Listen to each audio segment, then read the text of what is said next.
Now I would like to introduce Ken Balcomb to the stage.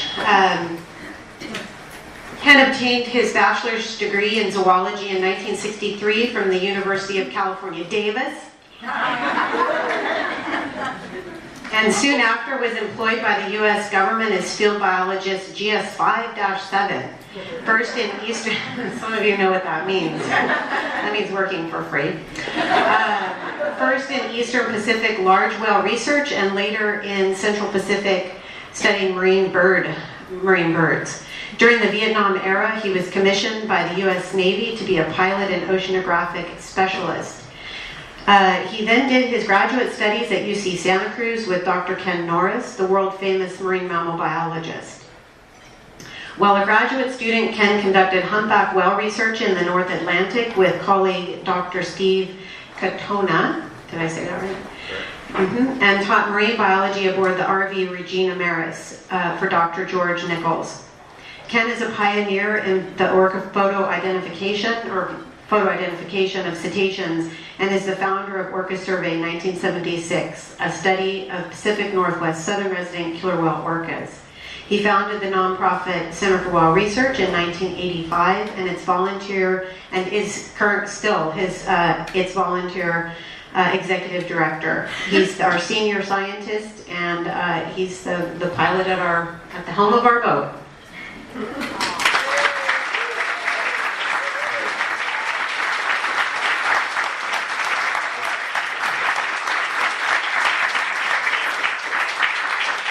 Thank you, Giles, and thank you, everybody.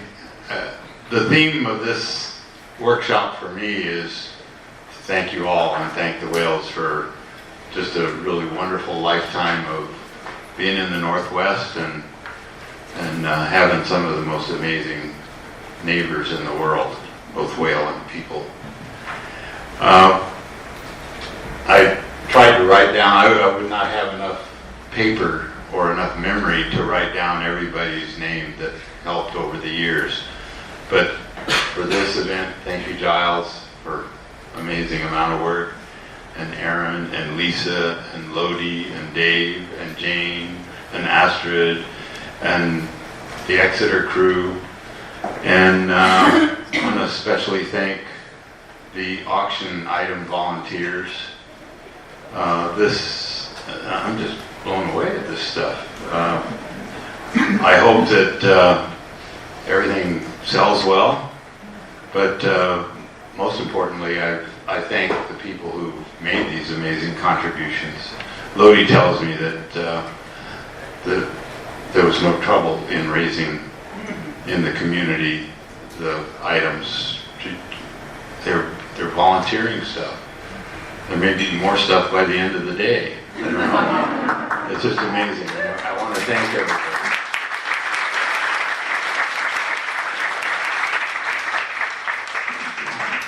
As mentioned, when I got out of the Navy, I pleaded with Dr. Norris and UC Santa Cruz to take me on as a graduate student. And my passion already was whales. I was studying whales before I went into the Navy, before the induction orders forced me to make a choice as to which military service I was going into. And as I was coming out of the Navy, I was already a student of Norris, and I was offered this opportunity by George Nichols, who was founding the Ocean Research and Education Society in Boston, to be the scientist aboard this magic ship called Regina Maris, and design our research program around whale research, studying anything we wanted, but basically, we, as you mentioned, with my colleague Steve Katona, we started photo identifying humpbacks in the North Atlantic. And over the years, we've photographed over 5,000 individuals, and now that population, we demonstrated to the International Whaling Commission that the population was recovering, and it's over 15,000 animals now. but we only have a sample. We have maybe a third of them or half of them photo identified. So around the same time, I was offered this job at the National Marine Mammal Laboratory. It wasn't really a job, it was a contract, a 6-month contract, to study the killer whales in Puget Sound. So I asked Dr. Norris, well, which one of these should I do? And he said, well, both of them. So, okay, winters on Regina and summers out here on the San Juans. The NOAA support was for a 6-month study, and they just want to know how many whales were left after the captures. And we really owe this whole thing to Dr. Mike Bigg. And I'm sure he's somewhere around here in spirit. He was our mentor, friend, an amazingly open person. You know, like we all have a tendency to kind of, they're my whales, you know, they're our whales. And this is my catalog, or this is whatever. Mike was not that way. And that's the spirit we want to carry, is Mike's spirit. Is just, I mean, these whales are their whales. They belong to whales. They don't belong to us. We have the opportunity to observe and document them. And you know, it's thanks to Mike. He found out that first starting in 1971, I mean, he was a seal biologist. And the government said, Mike, go count all the whales, you know, like counting all the fish. So he started with a sighting system and put out reports, and people notified him when they saw whales on a particular day, like a bird count. And then he went there and up to Johnson Strait, started taking pictures, and saw that he was seeing the same whales over and over. And by 1975, he'd cataloged everything. So the U.S. government wouldn't believe him in courts, and the pressure was on him. The captive industry was very disappointed that the population was finite, because they were arguing it was infinite. It won't hurt to catch all the whales they see here. And that simply wasn't true. And they pilloried Mike at regular intervals at every meeting and in the courts. And so they had to have an American that was stupid enough to go along with his ideas, and they contracted me. And so on April Fool's Day, Camille Goebel, Rick Chandler, and I set out in this boat named Ballena Pacifico, and we started all around the Sailor Sea. We had no limits except where weather would let us go, and we tried to find whales and photo identify them and share the pictures with Mike. And we'd take a picture and we'd say, "Oh, you haven't seen this one before, Mike," and he'd describe it to us over the phone. It was just amazing. So in April, we would have the sighting reports. This is just a rough log of the sightings in the whole month. You know, 21 sightings, largely around the San Juan, a couple times around Possession Point, over here into Discovery Bay, and down Hood Canal even, and down off Seattle. By the 4th week of June, we were getting quite a few sightings, largely around the San Juans. In July, again, largely around the San Juans, but we were getting some also in Puget Sound. Our encounters, we would follow up and try and find these whales that were reported. And these red numbers are the dates. So this is June 76. We had J-Pod, for example, 5 times. On the 16th, we had him down in Seattle. July, we had him a couple times in the San Juan area. These are tracks of where they went. We didn't have GPS. It was a mind's eye track of, you know, at the end of the day, we'd write down what we thought was our our travel pattern. We usually knew where we were. Again, they were going down to Seattle.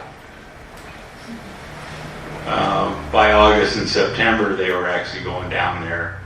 We noted over the early years that they went to Seafair every year. I was like, wow, these guys like excitement. Or the Blue Angels or something. And in September, they were still going down there. And this is J-Pod. And then K&L, similar pattern. They were going down to Seattle too. But a lot of activity around the San Juans.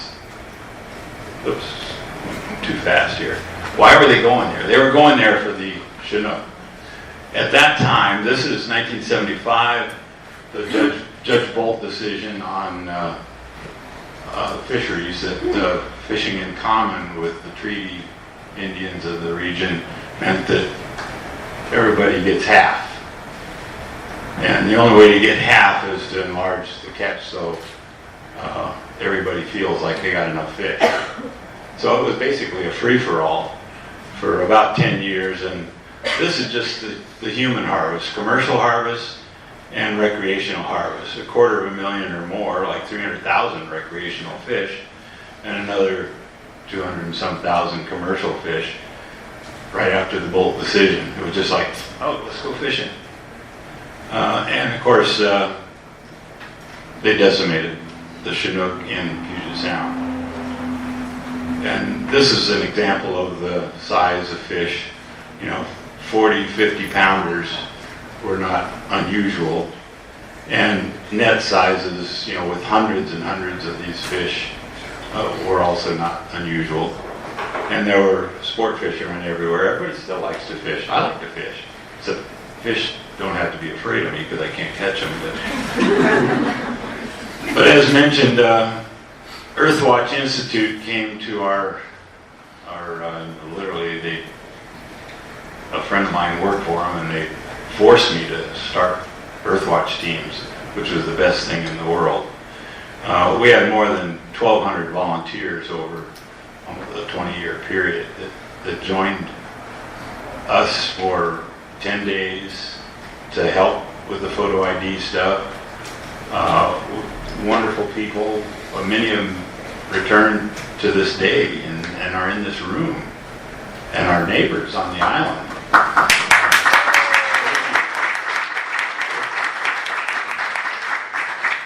We all know that these are important animals to save for the future, for people and for whales, and for the ecosystem. Anyway, Earthwatch.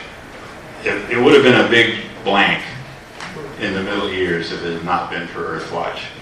And this, I'm just overlaid this over the graph of the years, and we have every birth, who was born in what year, every death, who was deceased in each year, and we've tracked this population, and there'll be more of that come along later today. And then recently, like from 2002 to 2006, NOAA wanted to know where they went in the winter, so they started contracting us again. This is the first contract since 1976. We started in 2002. They started thinking, well, maybe we better learn more about them. You already know how many are there, so we don't have to ask you that, but where do they go in the winter? So we put up sighting posters all up and down the coast, just like Mike Big used to do. And Orca Network now, Howie and Susan are keeping records of all the sightings. And of course we get sightings and keep the local stuff. Recently, this is just sort of a press thing. I just got this off the web yesterday, but I guess it's been out since February. The publicity people in NOAA are acknowledging that they have to recover an ecosystem. They can't just do a species at a time. And so far this is just words. We're waiting until they really take the action and at all levels start supporting the restoration of these Pacific Northwest environments. And we've had a couple years of just sort of walk in the door support from Annenberg Foundation. Charlie Annenberg happened to visit on a crazy day. We wanted to go see what Paul Spong was doing, that whale crazy up in Johnson Strait, and what Ken Balcomb was doing, this whale crazy that was on San Juan Island. So he dropped by and he managed to talk his mom into making a few contributions. And the, gosh, we can't even see it, the Gary Milgard family, they actually called Howie and I up and had us go to Seattle for a meeting, and they've been very helpful in the past few years of, you know, just what do we need to do?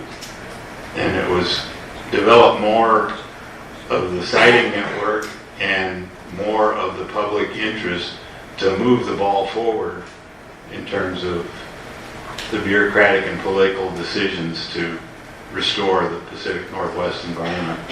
So I think something that's happened along this line. In the past, we've seen that, you maybe can't see this, but Judge James Redden in Portland a few years ago had rejected all the biological opinions that National Marine Fisheries had put forth on fishery issues in the Columbia River system. And the same could basically be said the other fishery issues around here, is that they were inadequate, invalidated, they were no good. That was our management. And so the courts began managing. And now we're looking at the future. And I don't think it's necessarily a good idea to just have the courts either. We're a nation of we the people, and we're the whale people, so we'll talk for them. Thank you very much. Yeah.